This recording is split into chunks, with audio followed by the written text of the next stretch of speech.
This video sponsor by பைமோட். இந்த ஆப்பில் நீங்கள் பர்ச்சேஸ் பண்ணக்கூடிய எல்லா ப்ராடக்ட்டும் உங்களுக்கு ரொம்ப மலிவான விலையிலேயே கிடைக்குது.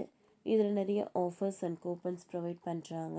ஸோ இதோட லிங்க் உங்களுக்கு டிஸ்கிரிப்ஷனில் கொடுக்குறேன், யூஸ் பண்ணி பாருங்கள்.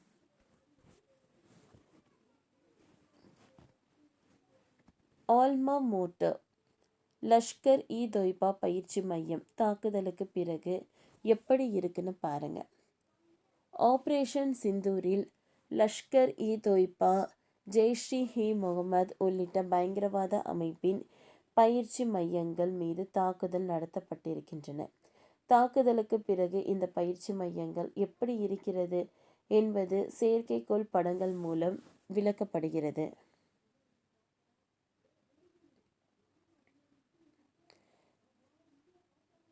மொத்தம் 9 இடங்களில் தாக்குதல் நடத்தப்பட்டிருக்கிறது. இதில் பாகிஸ்தான் ஆக்கிரமிப்பு காஷ்மீரில் 5 இடங்களிலும் பாகிஸ்தானுக்குள் 4 இடங்களிலும் தாக்குதல் நடத்தப்பட்டிருக்கிறது. தாக்குதல் நடத்தப்பட்ட இடங்கள் அனைத்தும் பயங்கரவாதிகளின் பயிற்சி மையங்கள், தங்கும் இடங்கள்தான். பாவல்பூரில் உள்ள ஜாமியா பள்ளிவாசல், முரிட்கே நகரில் நடந்த தாக்குதல்கள் பயங்கர சோகத்தை ஏற்படுத்தியுள்ளன. குறிப்பாக முரிட்கே பஞ்சாபில் உள்ள நங்கல் சாஷ்தான் பகுதியை 82 ஏக்கர் பகுதியில் லஷ்கர் இ தொய்பா பயிற்சி மையம் அமைந்திருந்தது. இதற்கு ஆல்மா மோட்டார் என்று பெயர். அதேபோல பவல்பூர் நகரில் கராச்சி டோர்கம் தேசிய நெடுஞ்சாலையான NH5க்கு பக்கத்தில் கராசி மோர் என்னும் பகுதியில் ஜெய்ஷ்-இ-முகமது அமைப்பின் இளைஞர்கள் பயிற்றுவிப்பு முகாம் மார்சுசைன் என்ற பெயரில் 15 ஏக்கர் பரப்பளவில் இயங்கி வந்திருக்கிறது. இந்த 2 பயிற்சி முகாம்களையும் குறிவைத்து தாக்குதல் நடத்தப்பட்டிருக்கிறது.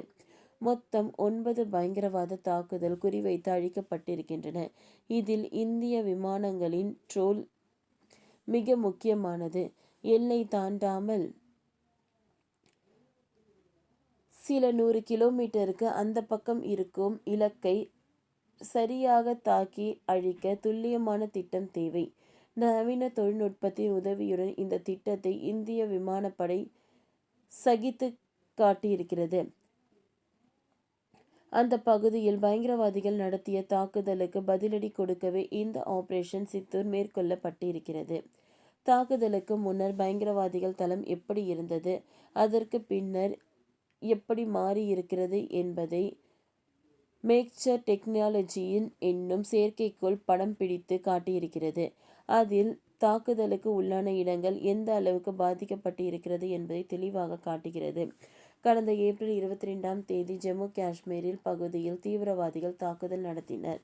இதில் 26 பேர் கொல்லப்பட்டனர். அங்குள்ள பைசாரன் பள்ளத்தாக்கு மிகவும் பிரபலமானதாகும். அங்கிருந்து துலியன் ஏரிக்கு போக வழி இருக்கிறது. அங்கிருந்து தான் போகவும் முடியும். எனவே பைசரன் பள்ளத்தாக்கு மிக முக்கிய இடம் ஆகும். இந்த இடத்தில்தான் தாக்குதல் நடந்தது. தாக்குதலை நடத்தியவர்கள் இந்துக்களை மட்டும் அடையாளம் கண்டு கொலை செய்திருப்பதாக சொல்லப்படுகிறது என்பது குறிப்பிடத்தக்கது. ஓகே ஃப்ரெண்ட்ஸ், இந்த வீடியோ உங்களுக்கு யூஸ்ஃபுல்லாக இருந்ததுன்னா லைக் பண்ணுங்கள், ஷேர் பண்ணுங்கள், சப்ஸ்கிரைப் பண்ணுங்கள். தேங்க்யூ.